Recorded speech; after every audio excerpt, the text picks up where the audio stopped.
Okay बच्चों, अब मैं इस वीडियो के माध्यम से मैं ये आपको टेबल 3 समझाने जा रहा हूँ। तो ये टेबल 3 के लिए आप रेडी हो जाओ। ये जो टेबल 3 है उसमें 3 प्रकार के पार्ट विभाग दिए गए हैं। वाक्य का प्रकार, रिपोर्टिंग वर्ब और संयोजक। वाक्य का प्रकार तो उसमें पहले लिखा है साधु वाक्य। अगर वाक्य सादा हो तो रिपोर्टिंग वर्ब आएगा टोल्ड और संयोजक आएगा दैट, बराबर। और अगर मान लो कि वाक्य प्रश्नार्थ है तो प्रश्नार्थ में रहेगा रिपोर्टिंग वर्ब आस्क्ड और संयोजक रहेगा इफ। उसके साथ वेदर भी है, लेकिन इफ ज्यादा प्रचलित है तो आपको इफ ही लिखना है। उसके बाद मान लो कि वाक्य को देखकर आपको विनंती का भावार्थ लगे। ये जो वाक्य का प्रकार मतलब आपको विनंती का भावार्थ लगे तो आपको रिपोर्टिंग वर्ब में लिखना है रिक्वेस्टेड और संयोजक आएगा टू। ये जो रिपोर्टिंग वर्ब का मतलब ये होता है वाक्य में छुपा हुआ भावार्थ, बराबर। अगर मान लो कि अगर आपको वाक्य में सलाह का भाव लगे तो आरवी यानी रिपोर्टिंग वर्ब आएगा एडवाइस और संयोजक आएगा टू। उसके बाद अगर वाक्य में आपको सूचन का भाव लगे तो रिपोर्टिंग वर्ब आएगा सजेस्टेड और संयोजक आएगा टू। उसके बाद अगर वाक्य में आपको सूचना का भाव लगे तो रिपोर्टिंग वर्ब आएगा इंस्ट्रक्टेड और संयोजक रहेगा टू।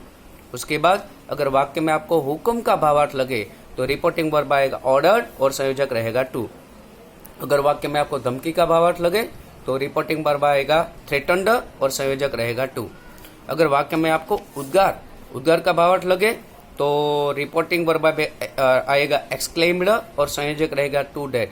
लेकिन ये जो उद्गारवाचक वाक्य की पूरी मेरे पैम्पलेट में पूरा अलग से ही विभाग है, तो मैं आपको स्पेशली सिखाऊंगा। वाक्य में विदाई और शुभेच्छा दिया हो तो उसमें रिपोर्टिंग वर्ब रहेगा विश्ड और कोई भी संयोजक आता नहीं। इसका भी एक अलग से विभाग है, वो मैं आपको स्पेशली सिखाऊंगा। अगर वाक्य में लेट मी और अस मतलब लेट्स वाली रचना हो तो रिपोर्टिंग वर्ब रहेगा टोल्ड और संयोजक रहेगा शुड दैट। इसकी भी मैंने पैम्पलेट में अलग से विभाग मैंने बनाया है, तो मैं आपको अलग से सिखाऊंगा। अगर वाक्य में लेट हो, लेट्स नहीं लेट हो, मैं लास्ट वाली लाइन की बात कर रहा हूँ। अगर वाक्य में लेट हो तो रिपोर्टिंग वर्ब रहेगा प्रपोज्ड और संयोजक रहेगा टू लेट। इसका भी एक अलग विभाग है मेरे पैम्पलेट में, तो वो भी मैं आपको स्पेशली अलग से सिखाऊंगा। बच्चों, आज मैंने आप लोगों को टेबल 1, टेबल 2 और टेबल 3 के बारे में समझाया, सिखाया, बताया, बराबर। उसके बाद जब नेक्स्ट वीडियो में अगले दिन नेक्स्ट वीडियो में मैं आप लोगों को ये जो मेरा पैम्पलेट है उसमें से मैं आपको ये पहले के 10 वाक्य सिखाऊंगा, बराबर। तो उसके लिए आप एडवांस प्रिपेयर रहना। और दूसरी बात कि बहुत सारे बच्चे 9th वाले बच्चे जो 10th में आए और 11th वाले बच्चे जो 12th में आए, वो बहुत सारे बच्चे पहले से एक्टिव रहे, पहले से मेहनती रहे, तो वो बच्चे मेरे आगे भी जाकर एडवांस में प्रिपरेशन कर सकते हैं, पूरी पैम्पलेट की तैयारी कर सकते हैं। दूसरी बात कि जो 11th वाले बच्चे 12th में आए हैं, तो मैं उन लोगों को सजेस्ट कर दूं कि बच्चों आप लोगों के पास 11th की रेडी रेकनर ग्रामर है ही। तो मैंने पहले भी बताया था और एक बार बता दूं, क्योंकि ग्रामर का सिर्फ कवर बदलेगा, बराबर। बाकी टॉपिक तो वही के वही रहेंगे, एक्सरसाइज तो वही की वही रहेगी। तो आप मेरे से एडवांस जाकर आपकी जो ग्रामर में आपकी रेडी रेकनर में 11th के रेडी रेकनर में जो ग्रामर के डायरेक्ट इनडायरेक्ट के जो डायलॉग्स दिए हैं, तो वो डायलॉग आप पूरे के पूरे सॉल्व कर सकते हो। और उसमें अगर कोई क्वेरी हो, मैं 10वीं और 12वीं दोनों स्टूडेंट्स को बता दूं कि आपको कोई भी प्रॉब्लम हो, बराबर, आप एडवांस जाकर कोई भी टॉपिक सॉल्व करो और आपको कोई भी प्रॉब्लम हो तो मेरे पैम्पलेट में नीचे नंबर दिया है, बराबर।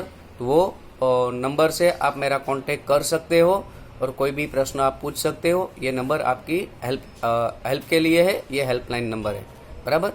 और मान लो कि अगर कोई स्टूडेंट 10वीं या 12वीं वाला कोई स्टूडेंट मान लो कि सूरत में नहीं है, अगर उसके पास अभी के टाइम मटेरियल अवेलेबल ना हो तो उसको कोई चिंता करने की ज़रूरत नहीं। ये जो पैम्पलेट है उस पैम्पलेट की कॉपी वो अपने दोस्तों के पास से मंगवा सकता है, या तो आप मुझे कॉल करना, मैं आपको इसकी फ़ोटो बांटकर मैं आपको व्हाट्सअप कर दूंगा, बराबर। और दूसरी बात 11th वाले बच्चों को 11वीं वाले बच्चों जो 12वीं में आए हैं तो उसको ग्रामर का उपयोग करके ऐसा आगे बढ़ना है। और मैं अभी जो बताने जा रहा हूँ वो 9th वाले बच्चे जो 10th में आए हैं मैं उसकी बात कर रहा हूँ। तो बच्चों मैंने आपको जब आपकी फाइनल एग्जाम के समय मैंने इस प्रकार के आपको 5 पेपर का मैंने आपको पेपर सेट दिया था, बराबर। तो मैं आपको एक बात क्लियरली बता दूं कि बच्चों ये जो आपके पास जो 5 पेपर का जो पेपर सेट है, बराबर, तो उसमें ये पूरा का पूरा आप 10वीं का ही समझ लो। इसमें से जो 9th के टेक्स्ट बुक रिलेटेड जो क्वेश्चन है वो आपको नहीं सॉल्व करने हैं। और अभी जो मैं प्रश्न नंबर आपको बताने जा रहा हूँ वो सभी क्वेश्चंस आपको सॉल्व करना चालू कर देना है, बराबर। और ये सभी प्रकार के प्रश्न आपको 10वीं में रिपीट होंगे और ऐसे ही प्रश्न पूछे जाते हैं, उसमें कोई भी चेंज आता नहीं है, बराबर। तो वो जो प्रश्नों के क्रमांक है, प्रश्न के नंबर है, वो मैं आपको बताने जा रहा हूँ, बराबर। तो वो आप जरा नोट कर लो। क्वेश्चन नंबर 13-14 आपको सॉल्व करना है। 1 से 12 प्रश्न आपको सॉल्व नहीं करने, जो मैं आपको टिक लगवा दूं सॉल्व करने के लिए वो आप टिक लगा लो, वही आपको सॉल्व करना है। क्वेश्चन नंबर 13-14 और क्वेश्चन नंबर 19 से लेकर क्वेश्चन नंबर 19 से लेकर 56 तक। I repeat again, question number 13-14 और क्वेश्चन नंबर 19 से लेकर 56 तक।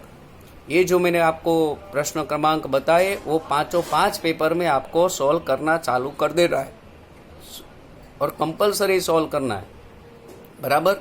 ये सभी प्रकार के प्रश्न आपकी 10वीं में रिपीट होंगे, बराबर है। और आगे जब नेक्स्ट डे मैं आपको आगे के समय मैं आपको डायरेक्ट इनडायरेक्ट के वाक्य सॉल्व करवाऊंगा, तब तक आप ये तीनों टेबल बराबर से मेमोराइज कर लेना।